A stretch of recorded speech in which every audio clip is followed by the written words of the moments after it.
Okay, so let's start because it's already almost 5 minutes past 2.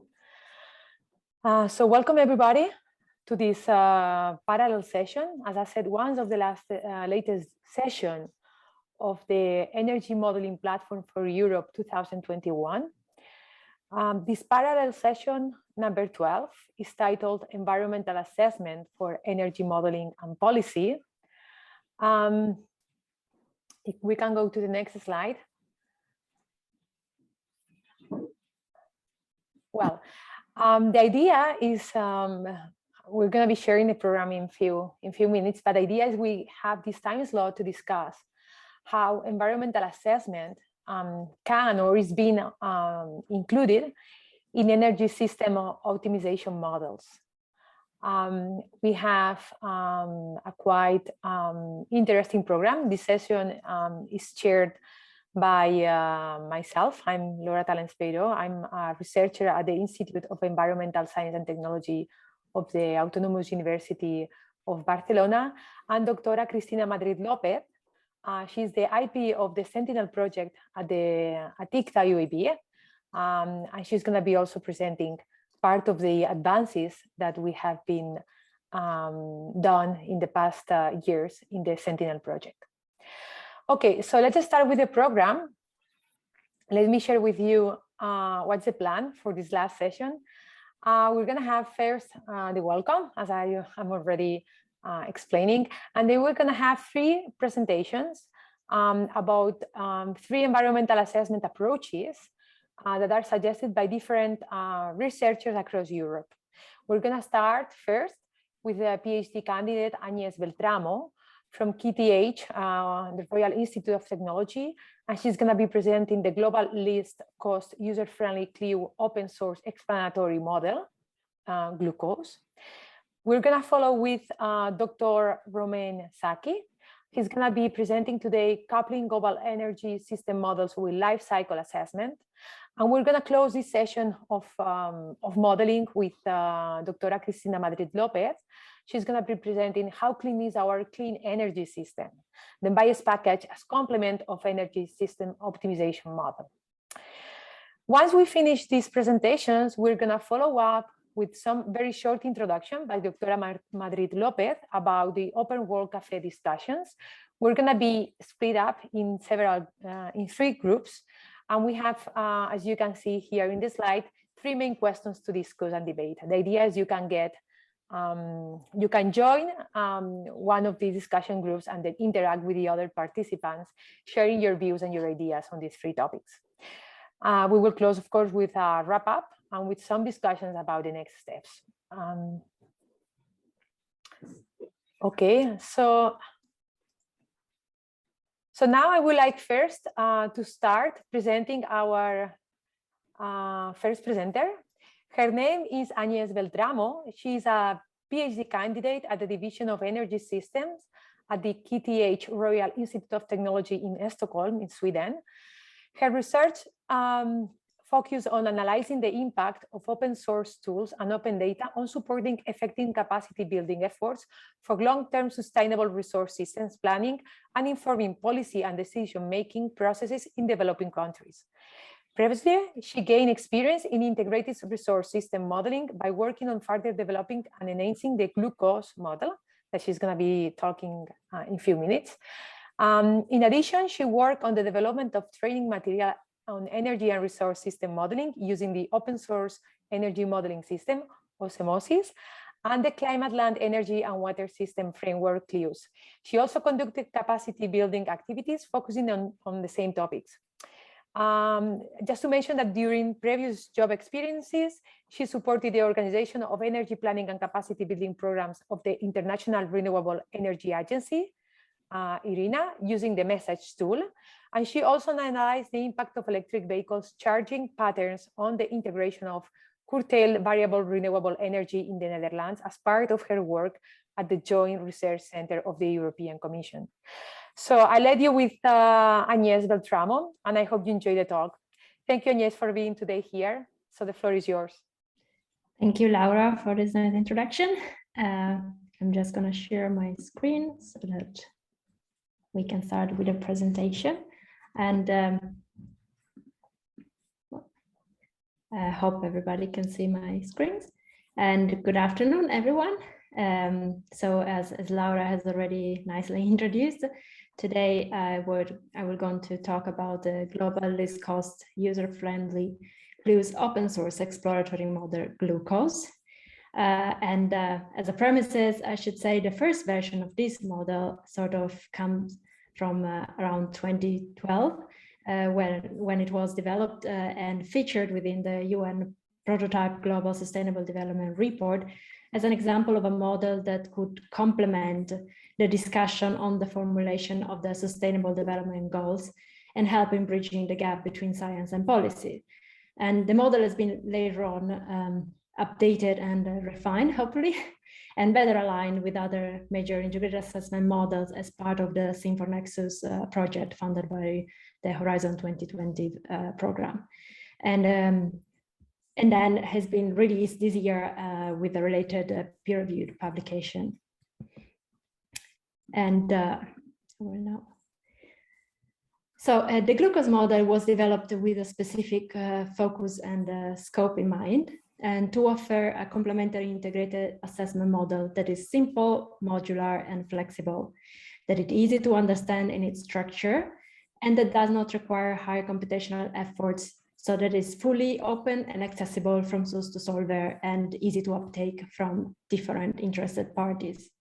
In this way, Glucose intends to address a wide range of audience, from students to stakeholders to decision makers, and it aims at serving both educational purposes, but also allowing to initiate different dialogues at the interface between science and policies, for instance, by allowing first quick generation of different exploratory scenarios for different pathways to sustainable development.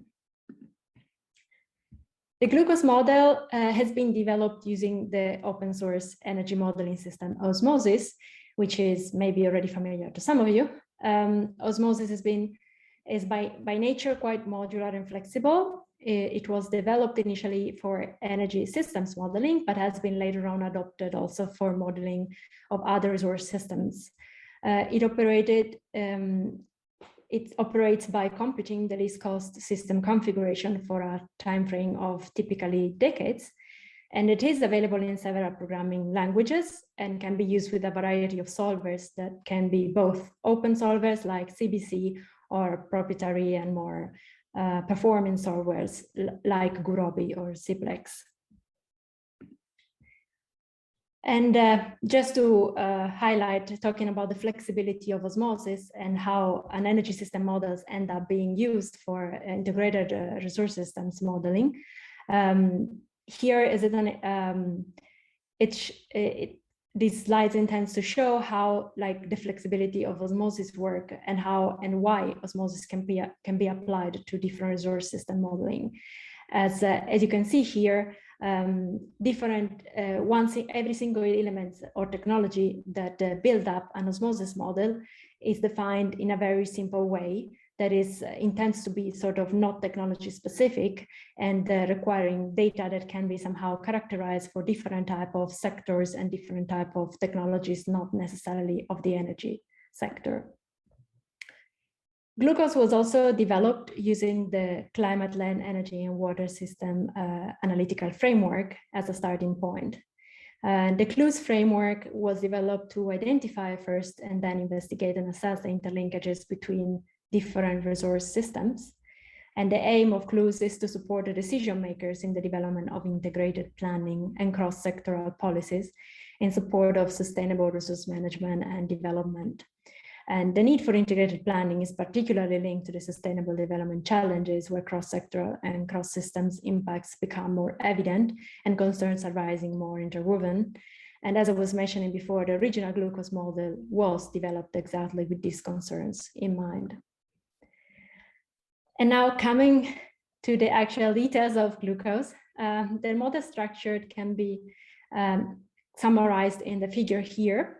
The model consisting of one highly aggregated global region with 3 resource modules within it, namely the energy module, the land and food module, and the materials module.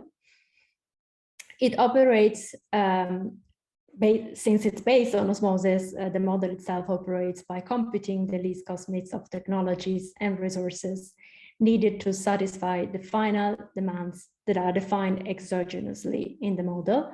And there are several demands for each of the modules that I was talking about.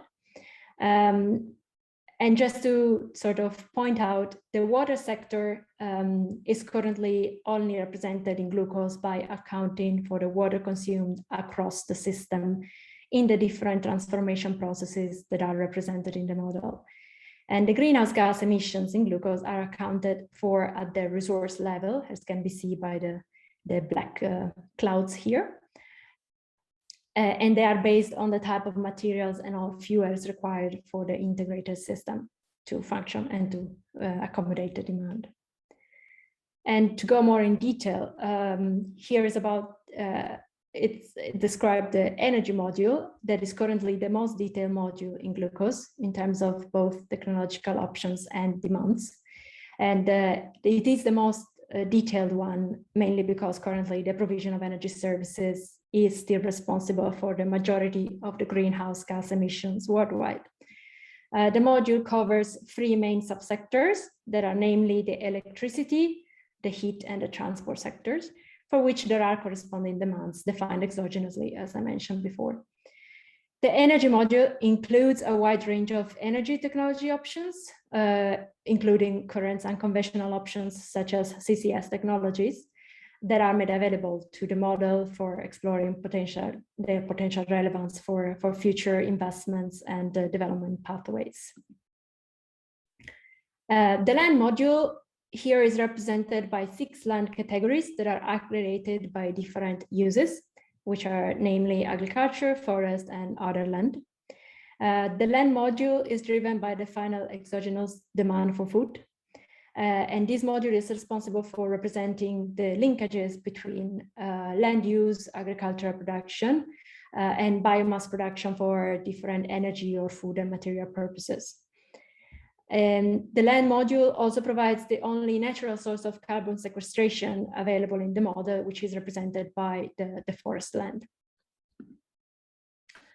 And finally, the materials module, it only accounts for actually 6 material industry, but these 6 material industries were identified as the most energy and resource intensive ones, particularly based on the work by Alwood and Collins on sustainable materials with both eye opens, which exactly pointed out sort of the relevance of these material sectors within the global scheme. Again, the module is directly linked to related exogenously defined demands, one per each material or industry. And currently this module is actually the less detailed one, as it's mainly working as an energy consumer in glucose. Now, I would like to move into showcasing some of the results that can be generated in glucose by looking particularly at some scenarios that are based on or that focus on specific sectoral and cross-sectoral policy assumptions modeled in glucose. And particularly, I will show some outputs from the scenarios listed here. So starting from a business as usual scenario that is just mainly representing the current sort of situation and a future trajectory that is in line with what has been sort of the past trajectory. I've been derived and applying first specific sectoral policies for each of the first 3 scenarios listed here, mainly the 2-degree scenario focusing on sectoral policies targeting the energy module and aiming at the decarbonization of the sectors. The food scenarios instead focusing on the land and food module, and particularly looking at possible policies that can support the transition towards a more healthy diet and the improving of efficiency in the food transformation sector. And then the material scenarios focusing on understanding the potential impact of the optimization in design of different products linked to the material sectors.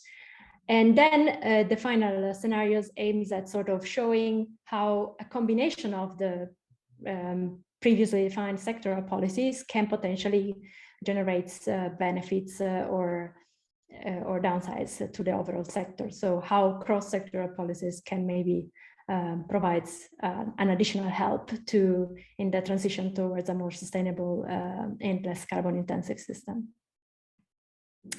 And before moving on to the examples of the results that glucose can provide, I also would like to mention that the way emissions are currently affected in glucose is by a total annual emission constraint that forces the model to generate the least cost mix of technologies that allows to stay within that emission limit. And here we can see the two sort of emission trajectory that have been applied for different scenarios, and particularly the upper one sort of showing just the emission trajectory that is in line with the current emissions, and the bottom one instead representing an emission trajectory in line with keeping the global mean temperature increase below 2 degrees in relation to pre-industrial level.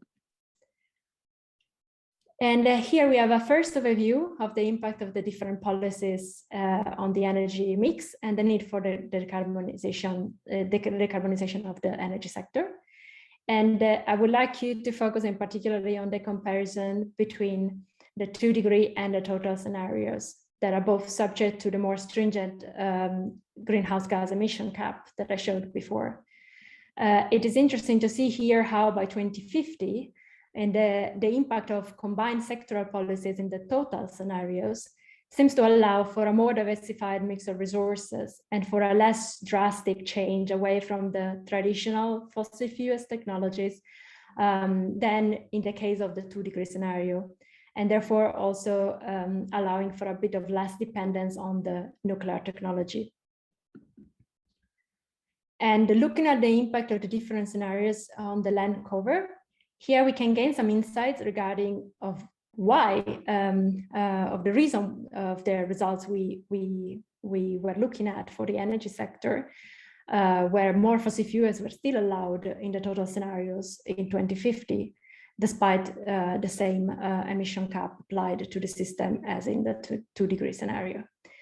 So here we need to remember that the forest land in glucose is acting as a carbon sink in the model.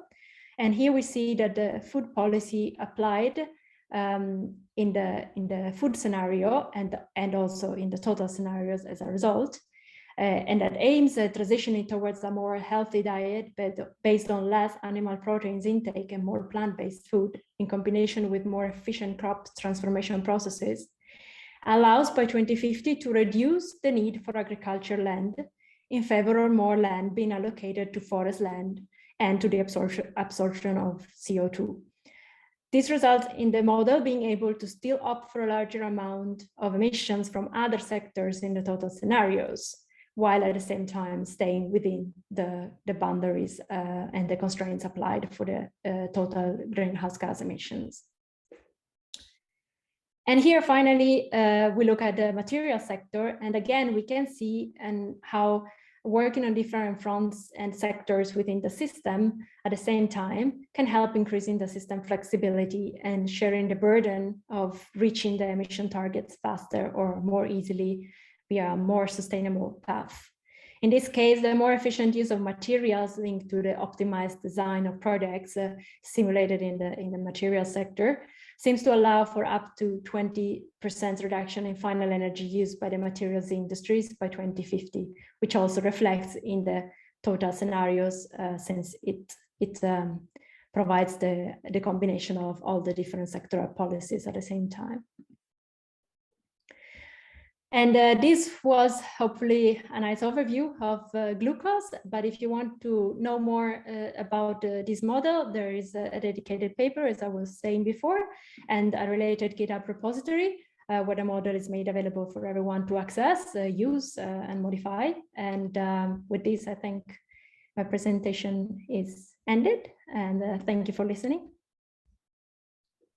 Okay, thank you very much, Agnes. I think it's been very interesting, all that you have presented and seeing how these three let's say, different parts of the modules are do work together.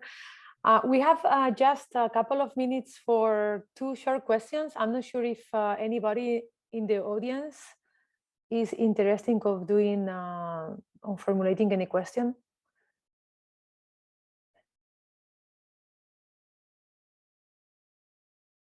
Okay, I don't see any hand up, so let's continue with the next presentation. And in any case, at the end of the session, we can have some extra questions for you. Thank you, Agnes, very much for your presentation.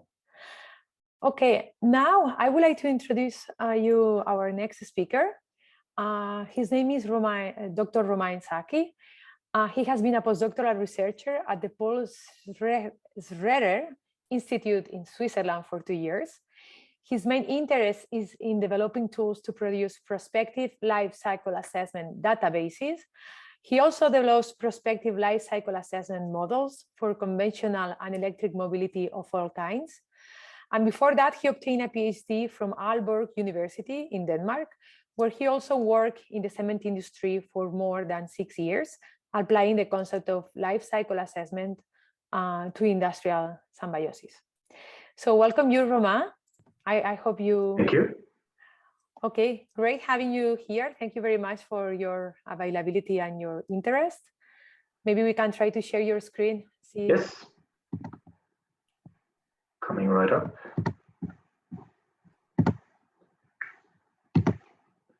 Does that work? Yeah, if you can share, you can show full screen. That would be great. Right. Okay, great. So the floor is yours. Yes, thank you. All right. Hello, everyone. So I'm going to be talking today about a tool we developed, which is not an energy system model tool, but which is tool that acts as a bridge between energy system models and life cycle assessment. Okay, so why do we need such a tool? Well, it came from a simple statement that we came down to doing life cycle assessment of different means of mobility. As we want to electrify, for example, cars, bus, trucks, we realized that part of the conventional impact you would have during the drive phase, for example, when you burn fuel, would be relocated upstream in the supply chain with electric cars, for example, because then the impact would be mostly represented by producing the battery, producing the energy necessary to charge the battery, and so on. This is sort of what you see on this graph here, where you see that on conventional powertrains, most of the impact stems from direct exhaust emissions, if we talk about carbon footprint. And for electric powertrains, either with battery or fuel cell, most of the impact comes from producing the energy, but also energy storage, so the battery or the fuel cell stacks. And so we started to realize that the background matters more and more in LCA, and that the traditional life cycle database that we have, which represent the current world, are not good enough, because if we are to assess the performance of these means of mobility in the future, we also need to change the background to align with the future. So we thought about integrated assessment models and energy system models as a source for these projections that we need. But compared to life cycle assessment database, they are quite a different beast. They have, so I try to represent them here on the left side of the screen. They have a much more coarse definition of technologies. They only represent certain materials, certain ways of producing electricity, heat, and so on. But on the other hand, they have a worldwide coverage, and they give you, they find solutions for different types of socioeconomic pathway and climate trajectories. So that's pretty interesting. On the right side of the screen, we have the LCA world. So this is the co-invent database mostly. So where you have many different types of products and services and commodities being defined down to the process level. So it's very detailed. Unfortunately, we do not have global coverage because this is very much correlated to data providers. So we have the European region, which is very well covered, North America, and certain bits of Asia, but the rest is pretty not well, very not well represented. So the idea is basically to merge those two worlds. We do that with this tool that we call PREMIS, so Prospective Environmental Impact Assessment, which is completely open source. And here is the workflow. So we start with number one, where we basically receive scenarios from different IEM or energy system models, Remind, Image. We have some times, national times, or the GRC-EU times. And PREMIS is going to consume these scenarios on one end, and then take the EcoInvent LCA database and transform it to align with these projection scenarios. And it is also going to add a certain number of additional process, like emerging technologies, which are not initially present in the EcoInvent database, like synthetic fuels, direct air capture, these kind of things. And the result is that we can produce some modified version of the EcoInvent LCA database that follows a certain scenario. For example, a Paris Agreement complying scenario, or a scenario that pushes, I don't know, electrification of vehicles and so on. And then this database can be consumed by any traditional LCA software, like we have Brightway, which is a Python library, CIMA Pro, or we can also work directly with matrices.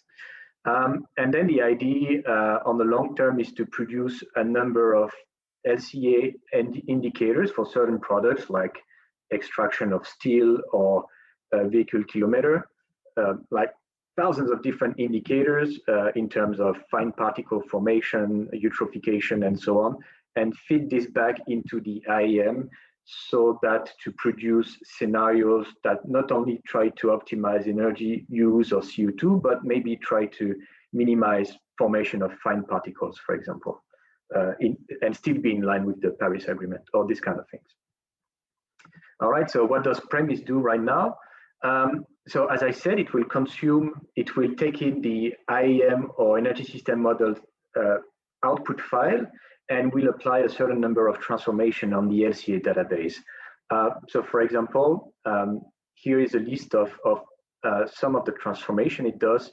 Not all of them are complete as of today, but some are. So for example, we would transform the way electricity is produced. So across different scenarios, across space and time in the LCA database, we will adjust the efficiency of the power plants. We will adjust the market electricity mix of different regions in the database. We would also apply carbon capture and storage, or BECCS, if indicated by the IEM.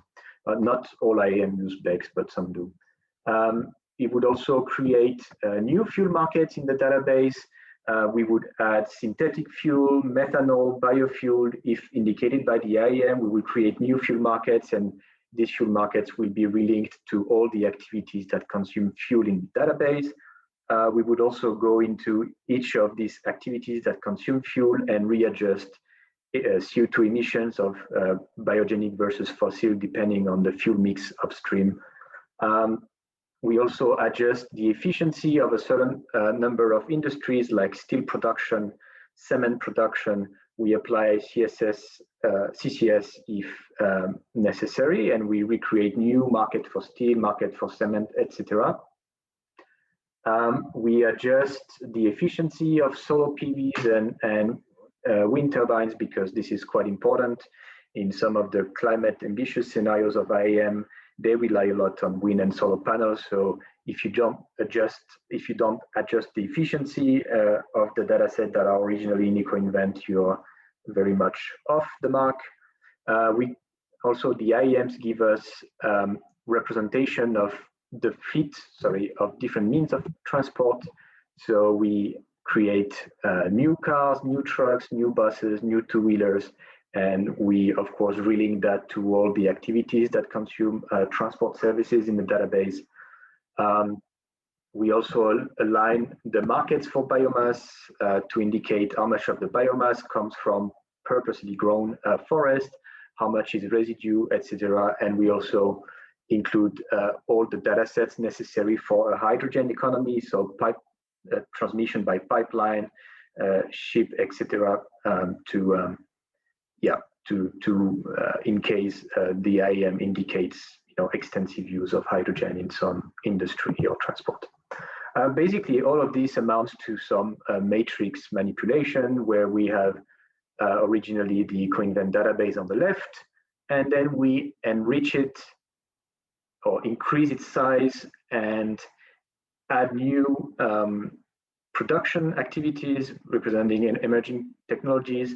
We adjust the efficiency of these activities, and we also create additional market to cover all the regions of the IAM.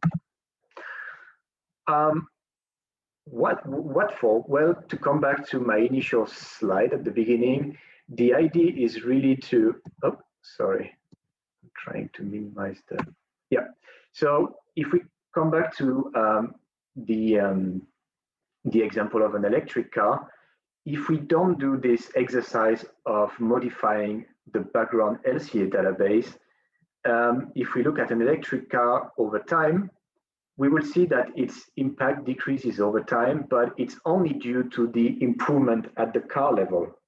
So basically, we will use less electricity, the batteries will get smaller, and they will have a higher energy cell density. But everything that comes from making the chassis, so producing the steel and aluminum, that will stay quite stable because we are not modifying that in the database. But then thanks to Premise, we can start doing the same LCA of that same electric car over time, but with an LCA background database that is aligned with a certain IAM scenario. So for example, a baseline trajectory where we reach plus 3.5 degrees Celsius by 2100 relative to pre-industrial levels, or a scenario where we manage to stay below 2 degrees Celsius. And here we see that the impact coming from, for example, in that case, the blue is the glider, so the chassis of the car, start to reduce because in the background, we have greener electricity, we have greener steel, we have a higher share of secondary steel, etc. So this is really useful for LCA because if you don't do this background work in your background LCA database, your results are completely wrong for when you look at energy systems that are being electrified or that do not have most of the impact during the use phase, or at least where most of the impact come from the background and for which you don't have first-hand knowledge about. Yes, I think that is it. Well, there are a few limitations, of course. As I said on the IAM side, things sometimes, depending on the IAM, things are pretty coarse. For example, you don't have countries on their own most of the time. It's more like some sub-regions of the world. So you have this issue of going from one to many. So for example, a region of the IAM would actually include several countries on the LCA database side. You might also want sometimes to superimpose several models. So for example, to have Remind to cover the whole world, but then to superimpose the GRCU times to have a more precise European representation. And within that, you might want to use STEM for an increased representation of Switzerland. Of course, when you do that, you need to connect models with each other and make sure that the climate trajectory is compatible. Yes, and I think that's about it for the limitations. This is better explained in this preprint we have available from our website. And we've started using Premise in a number of published and in review publication. And also we have a couple of more studies that use it that we haven't submitted yet. All the tools I mentioned are open source, and you can have them at the following addresses. And that's about it. I think I should be right on time. Thank you very much. And if you have any question, it'll be my pleasure to answer them. Okay, thank you very much, Romain. I'm not sure if there's any, we have as before, a few minutes for some short questions from the audience. Laura, there is one in the chat. Oh, okay. So thank you very much, Christina. It says, very interesting, thank you. EcoInvent data are not open. Are the output data you are producing open or at least free to use for academic, or are they proprietary due to EcoInvent obligations? I think it's a very good question. Yeah, well, okay, I forgot to mention that you need to have an EcoInvent license because you need to provide as an input to premise the EcoInvent database. We are working on a branch project to use ExioBase instead of EcoInvent. But ExioBase is less precise, but then the whole chain will be open. Okay. Yeah, it says okay. Thank you very much. I had one very short question. You were mentioning how these life cycle inventories were modified to fit this prospective analysis, and my question is, as part of these data sets that you are modifying, if you're also considering that the energy consumption and material demand of the extraction of some of the raw materials that will play a key role in the decarbonization, if that's something you're also doing in premise. So at the extraction level, you mean? The mining? Yes, yes.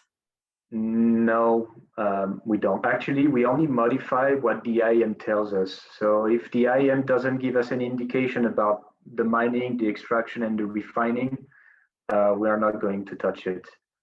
But the day they do, then we do. Okay. The idea is not to introduce any external data to be 100% consistent with the IEM narrative. So it depends on how rich the IEM is. Yeah. Okay, I see a hands up from Johannes Hamp. I'm not sure if you can unmute you. Yeah, yourself. Did you? Okay, it says, great. did you consider applying this approach iteratively to pathway optimization? Yeah, that relates to the diagram I shown earlier. We are working with, for example, the team that develops Remind to create some LCA indicators for all the commodities that are present in the IEM and have a feedback loop back in the IEM so that the IEM has more than energy and carbon as a constraint. It could have fine particles, human toxicity, and this kind of stuff to have optimization that don't only rely on CO2, but other life cycle impact assessment methods. Okay. But it's complex, but we're working on it. Okay, thank you very much, Romain. Thank you. Okay, so we'll have now the third presentation. It's a pleasure for me to present my colleague, Cristina Madrid Lopez. She's a PhD in environmental science and management, a researcher at ICTA UAB, a Marie Curie International Fellow at Yale University from 2015-2018. Her research focuses on the sustainability assessment of policy strategies and technological innovations from an industrial, social, ecology, and complexity theory perspective, and including participation and narrative analysis methods.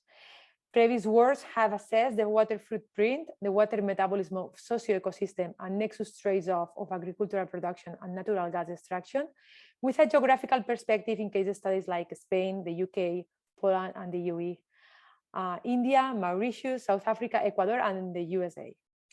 Well, between the project URBAC, she develops the methods for the georeference assessment of human metabolism of water and energy with a nexus perspective. But more importantly, she's also the PI of the project Sentinel that currently develops Enviro, MusiaSem LCA Python-based module for the environmental assessment of energy transition strategies. She's an open source advocate and an R user in transition towards Python. So I leave the floor to you, Cristina, and I let you explain what Envios is doing. Thank you very much. Thank you, Laura. That's actually quite an introduction. Thanks a lot. Thank you, everyone, for being here today. It's really great to see actually quite a crowd, to be honest, taking into account that we are talking about environmental modeling here even if it's attached to or related to energy systems. So the work I would like to present is yet another package or another module or another methodology for the assessment of environmental issues related to energy decision making in this case. And the work I'm presenting is the research that we develop at UAD within the project Sentinel, and is the environmental assessment tool for the platform. And this work I do together, of course, with my colleagues Laura and Nick Martin, who's also around. Okay, now, so pretty much like Romain explained, we have a bit of a background and why we are doing this environmental assessment.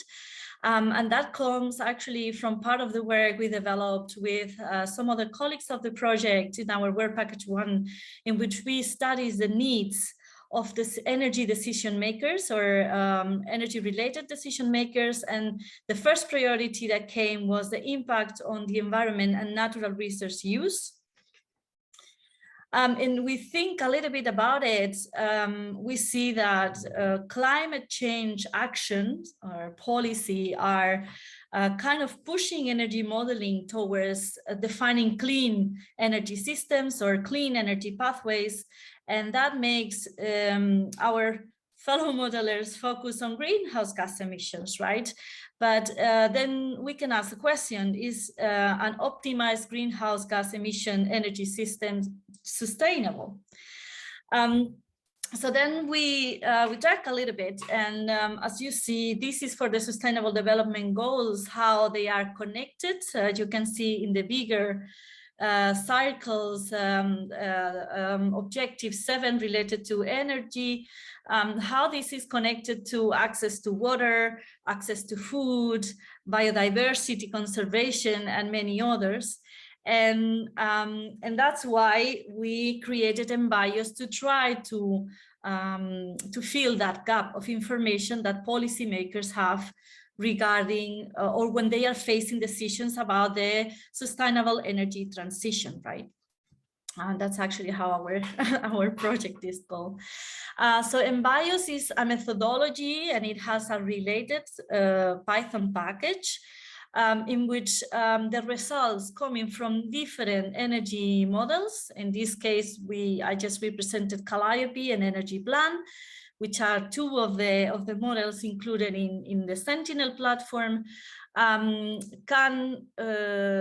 those results can be included in the EMP-E package to get, as a result, a matrix of environmental indicators for each of the pathways designed by those models.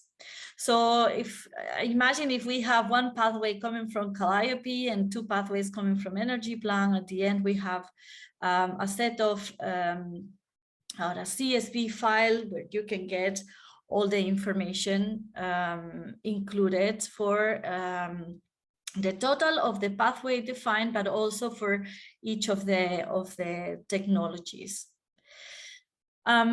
Just of more of a technical aspects. So we take, because we are part of the Sentinel platform as of right now, right? We take our data from the friendly data package, and we take information on the GR, the region, the technology, the carrier, the power capacity or the nameplate capacity, the primary energy source, and the flow out or the production in this case. I think we are very aligned with the work of Bremis in that we use life cycle databases as well, even though we don't manipulate the life cycle databases, right? We just include them and mix them with the scenarios given by energy models. And in that sense, we have a library of life cycle data. So far, EcoInvent it's included, but we are able to include any environment life cycle inventory in EcoSpol data. So there are some initiatives that actually publish EcoSpol data, which are free. They are not many, we have to say. The EcoInvent seems to be still the main initiative, but Gavi, for example, if you have a license for Gavi, you could use Gavi data, but if you, there are a few other databases that if you have access to, that you can download online, you can use within BIOS. In the same way, we have an impact method library for many different life cycle impact assessment methods. Here I have represented a few of the indicators coming from one of those methods called Recipe, but you could choose many others. If you are focusing on water issues, you could choose the AWARE method, or you could choose the Gavi methods, or the World Plus, for example, in the future. Besides this integration of impact methods, Laura and Nick actually have nicely developed a few other methods for the analysis of the supply risk related to raw materials, and more particularly to critical raw materials, and also some indicators for end-of-life recycling rates, which was a main concern also of the information users. What we are so far is at the building of this output matrix, and the Sentinel project is not over yet. I will show you later, and then we have a few other projects that will keep on developing in BIOS. And the next steps are to develop a ranking for which, of course, we are going to need some type of valuation of the environmental indicators that comes from participatory processes, and some type of benchmarking against other policy objectives, like those marked by the Water Framework Directive, or the Common Agricultural Policy, for example, or the Biodiversity directives. Just to make it very quickly, so we use life cycle data, but we not only use life cycle assessment inside BIOS. So we calculate environmental impacts in two ways. One of them will take into account the value chain of a certain technology, and another will take into account a more systemic perspective in which we consider a hierarchical organization of the energy system in this case, and relate, for example, the total electricity production coming from different renewable sources or non-renewable sources, just to be able to show the systemic impacts, as well as, or the systemic and derived environmental indicators, as well as the value chain related indicators. Okay, so if we have one, that is just to show you how internally we activate or deactivate the parts of the two methodologies when we connect technologies with social functions, and that would be one example from Calliope, and this one is, for example, coming from Energy Plan in the studies that we did so far. And just to end up, I just wanted to show you an example of a study that we did actually with one of our master students, Joaquin Amenabar, and where we studied not Calliope, not Energy Plan, but we used the results coming from Time Synergia, which is the model of use for policy making in Spain. And we assessed two different scenarios and the baseline in 2015, in which we will represent, or we will assess 2030 tendential scenario in which the electricity rate will increase with the current rate. Electricity production increase will be the current rate, and another one in which we will reach a certain target that in this case will take us to a 70% of renewable in the share.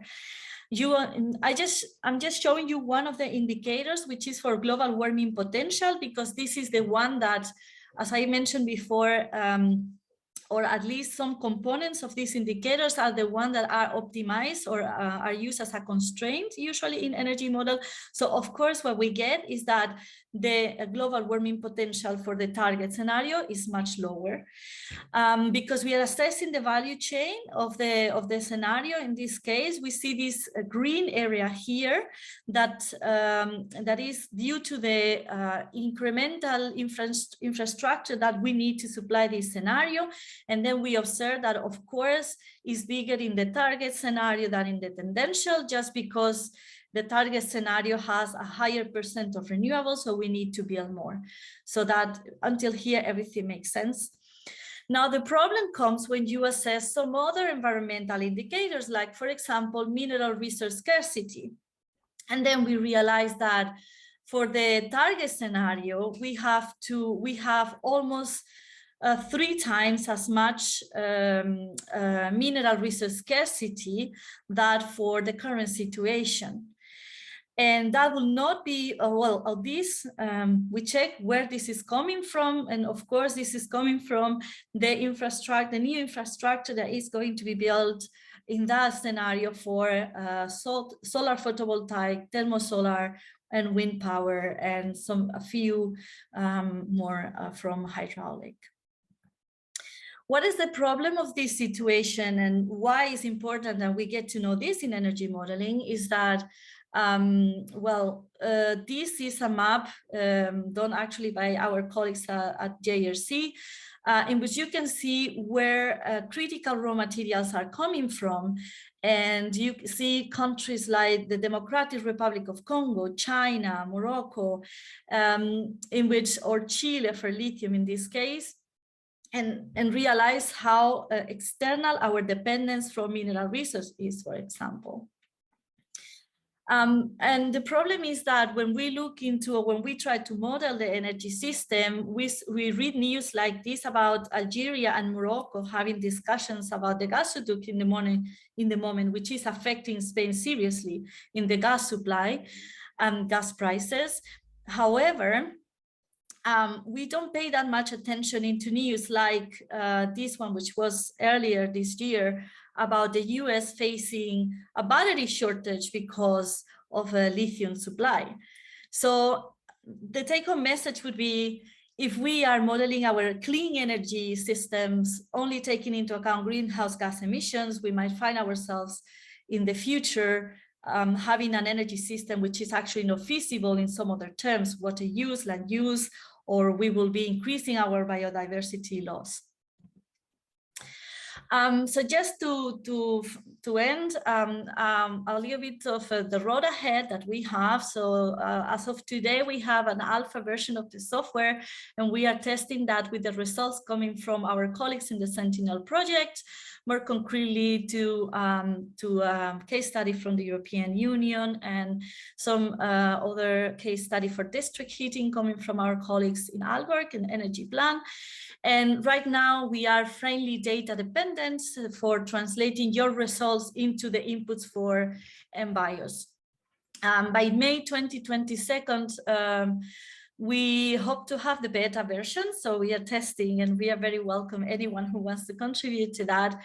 We are working in the visualization of results and integration with different social storylines, because if you remember in the first graph that I showed, social issues were the second most important information need of the users. And then some other applications, maybe to Greece and the European Union. And then in blue, you can see that we have some other projects. Actually, one of them working with other colleagues of Sentinel as well, in which we are going to keep developing the independence from the friendly data geographical reference, integration with decision support tools about energy, and that will be the SEEDS project. And we have some of the applications, many of them in the Iberian Peninsula. So here you have the data for, or the reference for the two new projects, SEEDS and LIVEN, which didn't start yet because we are only starting in December. And here you have a little bit of a reference for the Python package, the GitHub repository, and PyP project. And I'm just gonna copy the form in case you want to keep in touch, or I don't know, you have anything to tell us. And otherwise you have here my email. So if you have any questions, I'm very happy to answer. Okay, so thank you very much, Cristina, for your presentation. Let's see if there's any question from the audience.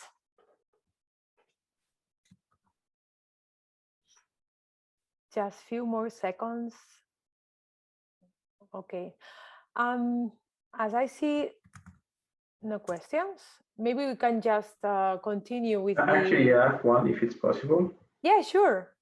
Yeah, I was wondering how do you link, you know, locations? You mentioned Calliope and Energy Plan.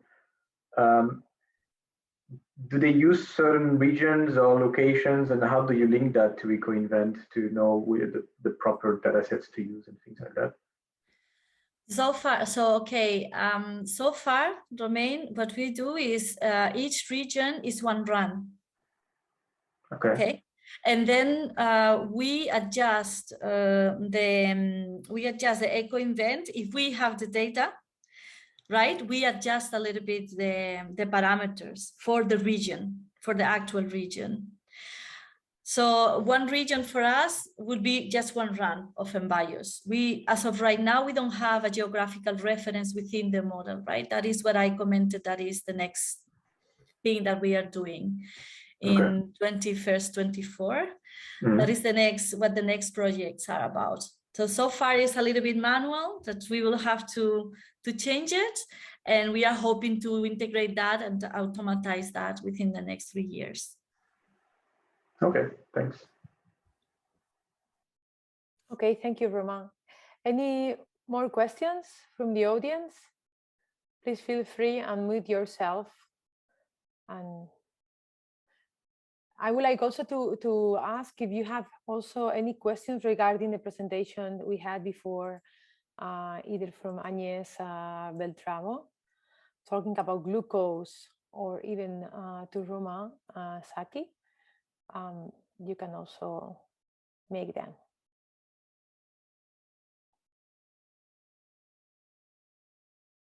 One, two, three, no answer.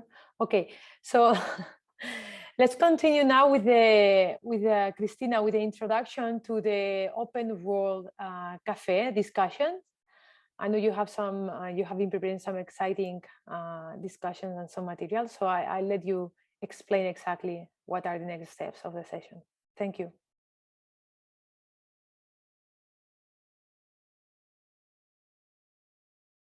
Sorry, too many buttons. I was just trying to unmute myself. Okay, so what we wanted to propose is that we don't engage into a panelist discussion, but that we actually move into 3 groups.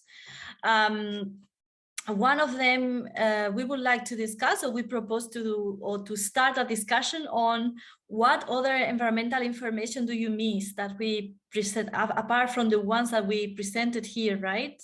If there's anything that you think it will be very important, but you haven't seen either in glucose or premise or EMBIOS. A second group would be starting a discussion on what are the main barriers you see for their use. So if you're an energy modeler and you say, oh, this is cool, but I don't really, I don't see how to use it, or how can we interact, that would be the other room. And then a third room in which we will hopefully discuss about if there is anything or any synergies that we can work on towards together. And what is the best community to do that? I mean, this morning in the transparency and community building panel, then we were discussing on how to try to not to repeat the work that is already done, right? So how to go on, and in which community. I know there are a few open modes, and this morning we commented also a couple of them, effects and a few others. So that will be the discussion in room 3. Right? So I'm now going to open the 3 rooms. The idea is of the World Cafe, just for you to know, is that the tables are open. In this case, the rooms are open. Laura, Nick, and I are going to remain on our tables, but you can just join one discussion. When you arrive, please take, there is going to be a Miro board for you. So please, Laura and Nick, copy the boards for your table so everyone can have it when they arrive. And or you can just everyone open all 3 Miro boards and see what's happening if you like. You have the links in the chat. And once you arrive aboard, just listen, see what people is saying, take a sticky note and write whatever you like and just leave it there. If you would like, you can comment on your sticky notes, and if not, if you just want to leave it there, that's fine too. Okay, so we will have about 15 minutes for that discussion, and then we will come back just quickly to say goodbye and see what we got. Does anyone have any questions about it? No? Okay, then I think I'm gonna open all rooms, and we will see you guys in the rooms, hopefully. Thank you, Cristina.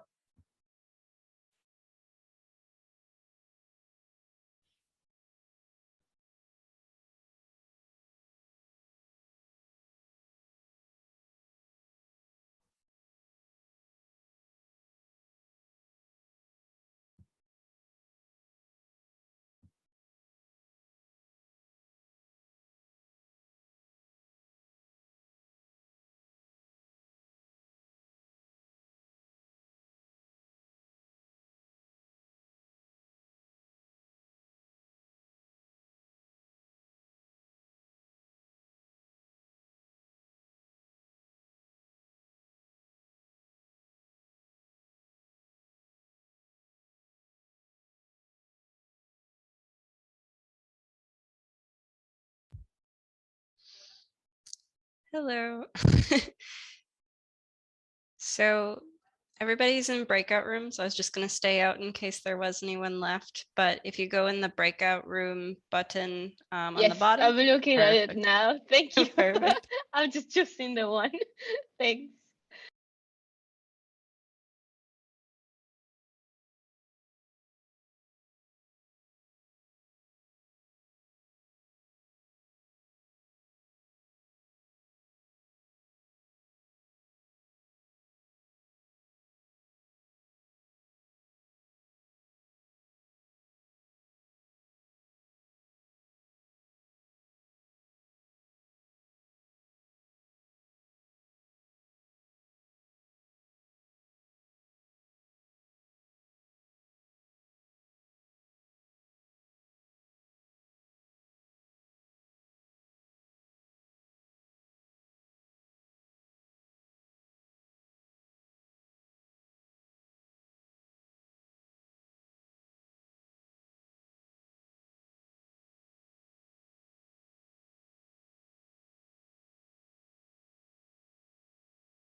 Okay, I see us here, but I don't see the rest of groups.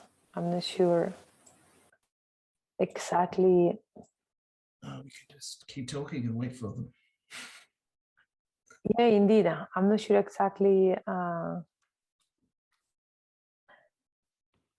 Yeah, I'm not sure neither.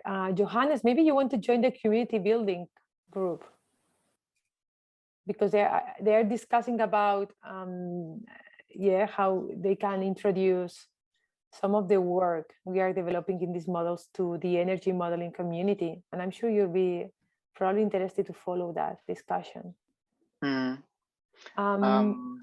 you know how much longer they'll spend in the breakout rooms? I assume they'll come back soon. Okay, we are supposed to close at 3:30 this session, because then there's a closing of the conference. Yeah, we can just stay here and wait to see if the others will join. We can just all join the community building breakout group. Yeah, sure, we can also do that. Yeah. Okay, I'll join them. I'll listen in. Yeah, Okay. we can do that.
Hi, Laura. Hi, everybody. You were the first one back. Well, I just stay here because I saw that the time was short. So Yeah. okay, so I think it's time to wrap up, right, Christina? Yeah, I think you're right. We ended up having only 2 discussion groups, but at least the community building, that was kind of nice. Just to say, very nice discussion. So if you like, guys, I can start to wrap up in that. So we saw that there may be some synergies, and probably some further steps would be towards identifying the differences and the synergies between, in this case, these 3 modules or models. But not only that, but also in a broader sense, opening the environmental assessment discourse within the energy modeling community. And for that, we were commenting, Agnese was also commenting that we could try to join the open mod community, which was also one of the purposes of this today, and maybe just open a discussion line on environmental assessment within the forum, which is easy to do, and And then we had a nice intervention by Royston, who's also here, who's from a company, actually, which was nice to get the perspective, and who mentioned also that they have, restricted access models and all that, but they will look at the forecast that we do in research for their modeling, and that he's also aware of the limitations that having closed models and not open is. So guys, I don't know if I left something. Diana also commented that she's in the GIS community and that she sees a lot of potential. So that's something that may be interesting to work on in the future for environmental assessment in energy modeling. Good. It sounds the discussion. The time was short, but the discussion was intensive. So this is very good outcome. I'm not sure if anybody of the participants would like to add some additional comment. We still have a few minutes left before closing the session. You can just unmute yourself and just comment.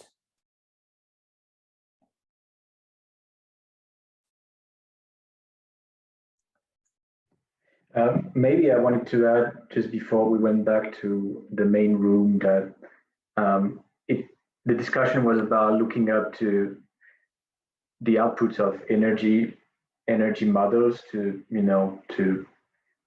I don't know, in that case, it was about guiding potential financial investments and so on. I think it is important to remember that the outputs of these energy models are not projections, they are not predictions, they are just feasible solutions found by an algorithm given a set of one or several sets of constraints. And I think from being outside the IEM or the energy system model world, I always remind myself of that. And also by sometimes looking at the solution, you can see that many of them are not realistic. It just means that if we want to reach that objective, this is how the world should look like. These are the investments that should be made, but in no case these are projections or even realistic solutions sometimes. So I think it's important to stress that, because many people tend to use the word projections and solutions interchangeably, but it's really not the case. Yeah, I think it's a good point of being aware that these are, as you said, projections and not the final answer or the final solution that we have ahead. So I think it's a very good point.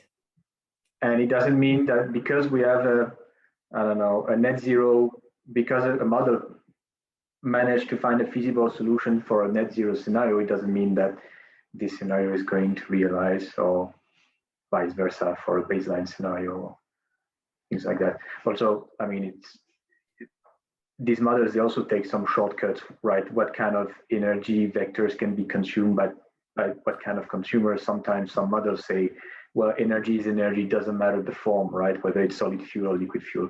But in reality, you have technical barriers, and you would, like the cement sector would never consume, I don't know, some sort of energy vectors that the IEM tell you they would consume. Or anyway, but yeah, I think the distinction between solutions and projections or prediction is very important to keep in mind. Yeah. Yeah. Okay, I totally agree. I'm not sure if Christina, you want to add something else for closing? No, just give a thank you to everybody and to you, Laura, for offering to chair the session. Well, thank you everybody for the presentations. And I see one comment, sorry, just one question from Royston. From the research, which resources or lack of them cause most concern in, say, 20 years' time? Does anything run out or become so expensive that it causes particular problems? I think this is a very, very interesting question. I'm not sure if anybody wants to answer. I leave it a bit. I think, Laura, you can answer that. You yourself. Well, I think it depends on the on the energy, let's say, technologies. For some of them, we have identified that there are some materials that have some special functionalities, and they are key for technologies. And that will be, for instance, the case of many of the materials that are targeted as critical raw materials by the Commission. And this includes the rare earth, gallium, indium, among others. But then on the opposite side, we also realize that the demand for some base metals like stainless steel is going to be rapidly increasing. So I would say that it depends a bit on the technology. Of course, not having some of these key materials that are specific for some functions and for some technology is a major barrier, but also not having the major of these base metals for the infrastructure is also an important issue to consider. So I think this is there's a lot of discussion about raw material supply, and this is also one of the things we are investigating at ICTA UAB. Last year's session on EMP was exactly about raw materials and circularity, because circular economy seems to be the solution to close the loop of materials, but there's a lot of work still to be done. Indeed, I like very much that Romain before mentioned this design, including design of products, sometimes in their models, and I think this is going to become more and more important in the future, because we have to facilitate processes and ways of having some of these metals back to the economy, and this will be gaining importance, I think, also in energy system modeling. So I hope I answer your question. And well, I would like to thank you all for your time and your interest and sharing all these interesting presentations we had today. It was a pleasure having you on board and spending this afternoon with you. And I'm hoping you enjoy the final session of the plenary of the conference. And I hope to see you as well in any other conference and even next year, EMP 2022. So have a great afternoon and enjoy the last plenary session of the conference. Thank you. Thank you, Laura. Bye-bye. Thanks, Laura. Thanks, everyone. Thanks. Bye. Bye-bye.